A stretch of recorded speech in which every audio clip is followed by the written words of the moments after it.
أعوذ بالله من الشيطان الرجيم. بسم الله الرحمن الرحيم. وقال إني ذاهب إلى ربي سيهدين. رب هب لي من الصالحين. فبشرناه بغلام حليم. فلما بلغ معه السعي قال يا بني إني أرى في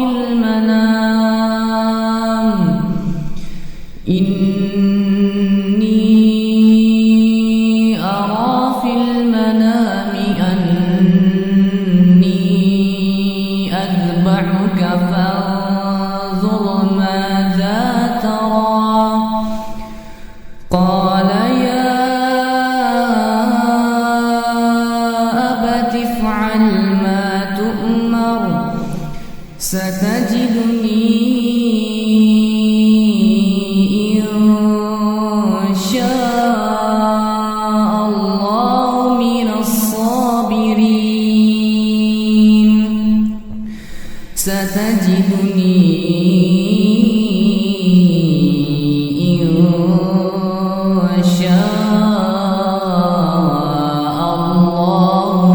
الصابرين. صدق الله العظيم.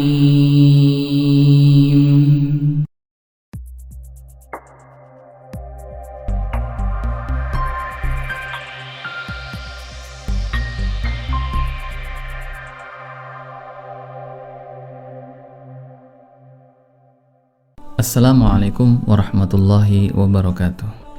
Sahabat dakwah Tangsel, alhamdulillah pada hari ini kita bertemu kembali di dalam segmen Kafah Perspektif, yang pada edisi Kafah kali ini membahas satu tema yang sangat menarik, wabil khusus yang berkaitan dengan bulan Zulhijjah, di mana banyak sekali pelajaran yang insya Allah akan bisa kita petik dalam pertemuan singkat hari ini.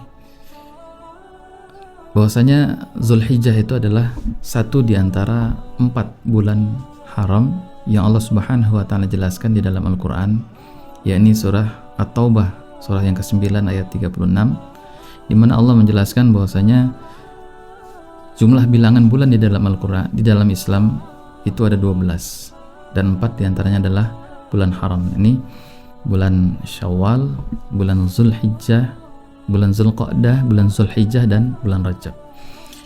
Dan ada pesan yang Allah sampaikan di dalam bulan haram ini, yakni dilarang bagi kita untuk bermaksiat atau menzalimi diri kita sendiri.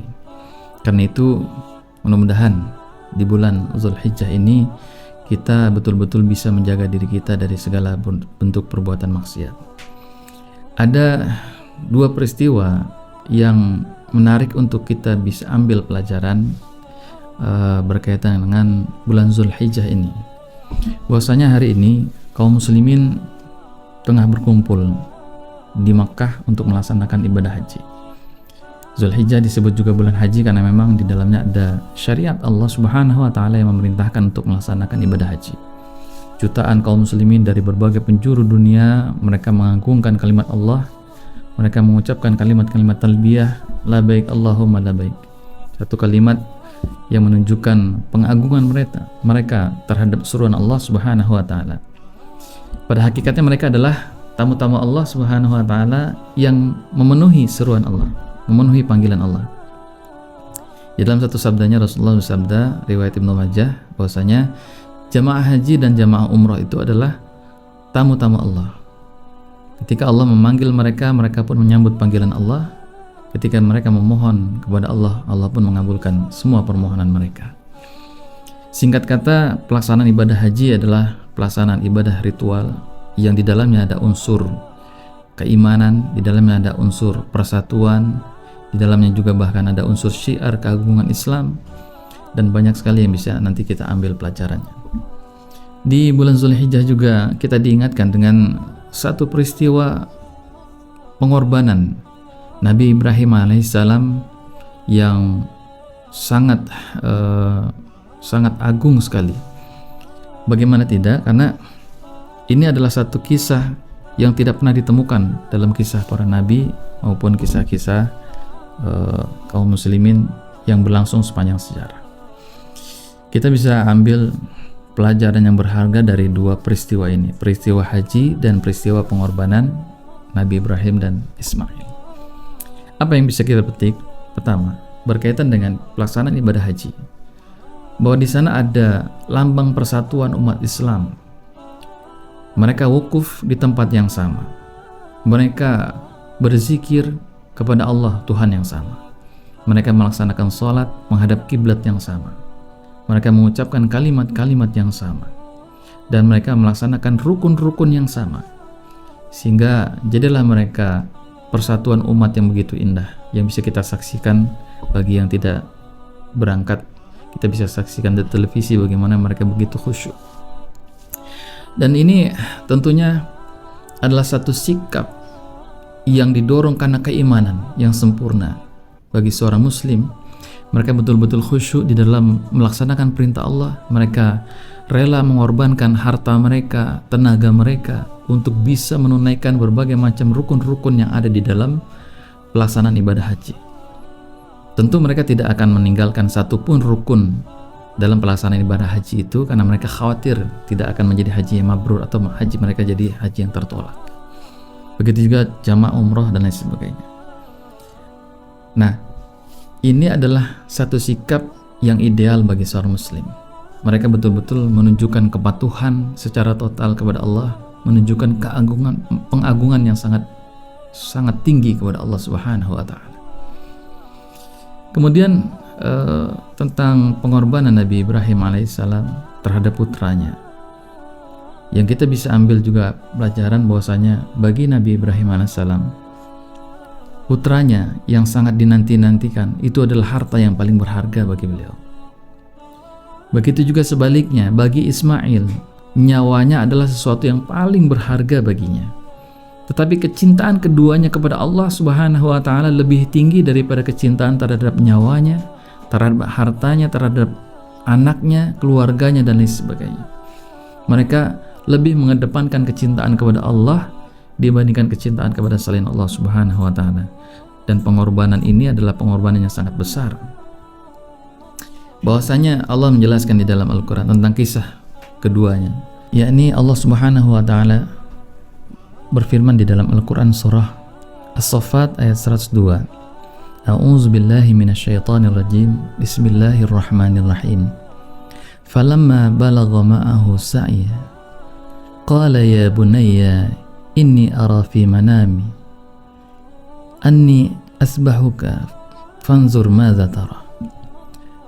Allah berfirman ketika anak ini atau Nabi Ismail yang dimaksud sampai pada usia mampu berusaha bersama dengan ayahnya, yakni Nabi Ibrahim, maka Allah mewahyukan lewat jalur mimpi bahwasanya ayahnya harus melaksanakan satu tugas yang sangat berat. Ayah menceritakan kepada Nabi Ismail bahwasanya aku melihat di dalam mimpiku aku menyembelih engkau, dan bagaimana pandanganmu. Maka dengan mantap Nabi Ismail menjawab, ya abati fa'al ma tu'maru satajiduni insyaallahu minas sabirin. Wahai ayahku, laksanakanlah apa yang diperintahkan dari Tuhan. Niscaya engkau akan mendapati aku termasuk hambanya yang bersabar. Sahabat dakwah Tangsel yang dirahmati Allah, kisah ini tentunya seringkali kita dengar, tetapi tidak salahnya bagi kita untuk mengambil kembali pelajaran yang sangat berharga. Bahwasanya sekali lagi ini adalah pengorbanan yang sangat agung bagi keduanya. Kecintaan terhadap anak, kecintaan terhadap nyawa itu adalah segala-galanya. Tetapi kecintaan yang lebih tinggi yaitu kecintaan kepada Allah Subhanahu wa taala. Nah, dari dua kisah ini, baik pelaksanaan ibadah haji maupun pelaksanaan ibadah kurban yang memang diambil dari kisah pengorbanan Nabi Ibrahim alaihissalam, apa yang bisa kita ambil? Yang kita inginkan atau yang kita harapkan adalah keimanan, ketakwaan, penyambutan seruan Allah Subhanahu wa taala yang berlangsung pada saat pelaksanaan ibadah haji itu terus melekat pada diri kaum muslimin, baik mereka di tanah suci haram maupun ketika mereka pulang kembali ke tanah airnya masing-masing. Ketakwaan seperti itu yang harusnya terus-menerus dibawa dalam kehidupan sehari-hari di tanah air. Namun ya tentunya kita melihat juga fakta yang ada hari ini. Ketakwaan itu ternyata tidak dibawa pulang ke tanah air. Bagaimana tidak? Ketika di tanah suci mereka tidak mau meninggalkan satu pun rukun haji karena mereka khawatir hajinya tidak diterima. Karena itu bagian dari syariat Islam yang memang harus mereka patuhi selama di sana sampai mereka pulang ke tanah air. Tetapi ketika di tanah air banyak sekali kaum muslimin, baik yang mungkin sudah berkali-kali ke tanah suci lewat perjalanan umroh atau bahkan haji, ketika Allah Subhanahu wa taala memerintahkan satu syariat yang lain atau perintah-perintah Allah yang lain, ini tidak disambut dengan sambutan yang gegap gempita sebagaimana mereka menyambut seruan Allah atau panggilan Allah menjadi tamunya, labaik Allahumma labaik, labaik la syarika lak labaik. Statement ini tidak membekas. Misalnya ketika Allah perintahkan kepada kita untuk meninggalkan segala bentuk transaksi ribawi, ketika Allah Subhanahu wa taala memerintahkan agar kita menerapkan syariat Islam secara kafah. Di dalam Al-Qur'an ayat ini sudah sangat masyhur. A'udzubillahi minasyaitonirrajim. Ya ayyuhalladzina amanu dukhulu fis silmi kafah. Kafah dalam makna secara sempurna, totalitas, semua. Kalau diabjadkan mungkin dari A sampai Z, ya semuanya memang harus dilaksanakan. Dan ini adalah seruan Allah Subhanahu wa taala yang seharusnya setiap orang-orang yang beriman mereka menyambut seruan ini dengan gegap gempita. Bahkan di dalamnya jika memang membutuhkan pengorbanan kita, baik harta, ya, waktu kita, bahkan jiwa kita, nyawa kita pun harus kita korbankan demi melaksanakan perintah Allah ini. Inilah sikap ideal seorang mukmin. Jadi pengorbanan Nabi Ibrahim alaihissalam dan Ismail, pelaksanaan ibadah haji, bahkan mungkin serangkaian, mungkin kalau kita ceritakan sejarahnya banyak ibrah yang bisa kita ambil tentang bagaimana istrinya yang sabar menunggu, bagaimana Nabi Ismail yang juga ketika masih kecil, banyak sekali pelajaran. Dan semua melekat syariat Islam kepada kita, bahwasanya di pundak-pundak kita, di pundak kaum muslimin, semua ada perintah Allah Subhanahu wa taala yang wajib dilaksanakan. Dan hari ini kita bisa saksikan, hadirin persoalan yang melanda kaum muslimin hari ini itulah akibat kita tidak mau terikat dengan syariat Allah. Kita tidak mau terikat dengan syariat Islam. Kita baru hanya mau terikat dengan pelaksanaan ibadah haji, puasa, berkurban.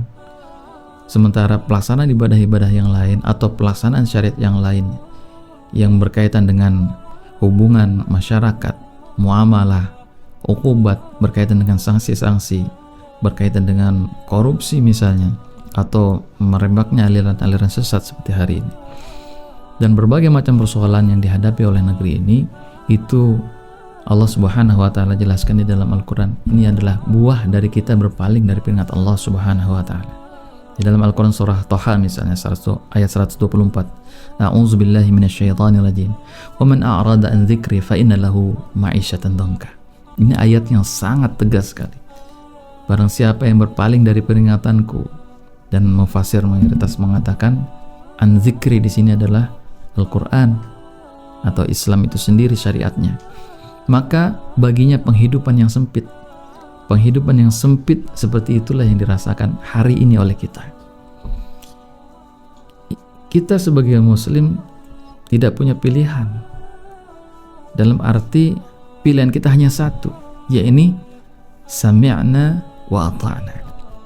Hanya mendengar dan patuh kepada Allah Subhanahu wa taala. Tidak pantas bagi kita untuk memilih jalan yang lain selain daripada jalan Islam. Allah menegaskan misalnya di dalam Al-Quran surah Al-Ahzab, A'udzubillahi minasyaitonirrajim, Bismillahirrahmanirrahim. Wa ma kana limu'minin wala mu'minatin idza qadallahu wa rasuluhu amran ayyakuna lahumul khiyaratu min amrihim. Tidak pantas bagi laki-laki yang beriman dan perempuan yang beriman ketika Allah telah menetapkan ketetapan-ketetapan yang di dalam syariat Islam. Ada yang wajib, ada yang sunnah, ada yang mubah, ada yang makruh, dan ada yang haram. Itu adalah ketetapan-ketetapan Allah yang tidak boleh diganti, menghalalkan yang haram atau mengharamkan yang halal.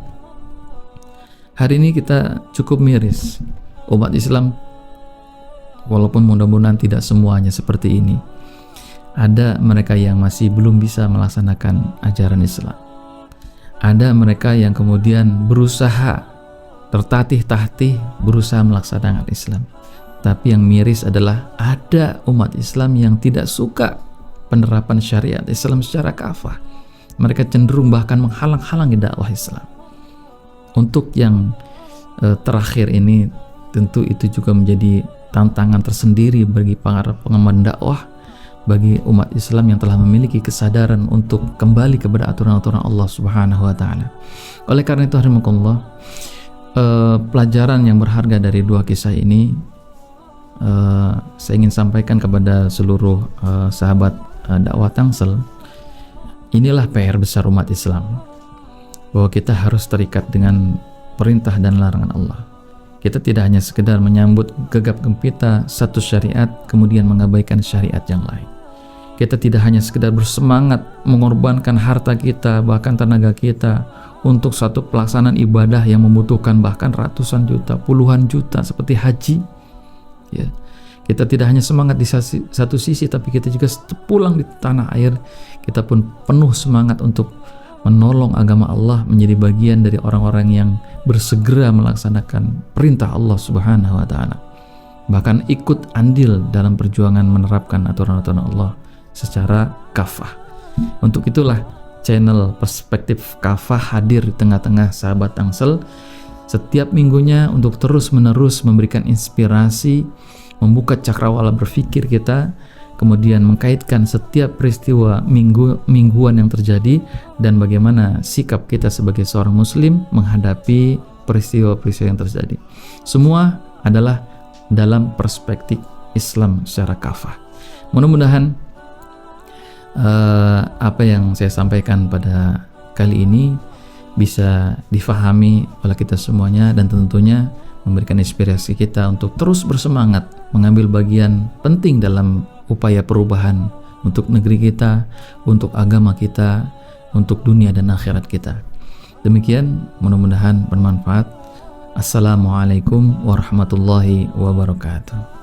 Wahai orang-orang yang beriman, jika kalian menolong Allah, maka Allah akan menolong kalian dan akan meneguhkan kedudukan kalian. Aturan pendidikan yang dibentuk dalam kurikulum yang juga sekuler, yaitu menihilkan peran agama. Tapi bagi orang-orang yang beriman dan imannya itu sudah kuat, maka ini adalah justru menguatkan keimanan mereka. Negeri yang ditinggali mayoritas muslim sudah dikaruniai oleh Allah Subhanahu wa taala sumber daya alam yang cukup untuk menggerakkan roda ekonomi. Dengan sistem Islam, dengan sistem khilafah, dengan adanya pemimpin ataupun seorang khalifah mampu menyatukan umat Islam dan mampu untuk mengkondisikan dan mengkoordinir, membela saudaranya, membela umat Islam yang telah dianiaya, yang telah diperangi oleh orang-orang Yahudi ataupun orang-orang kafir. Hanya dengan sistem Islam, dengan sistem khilafah lah, maka persoalan umat Islam akan terselesaikan.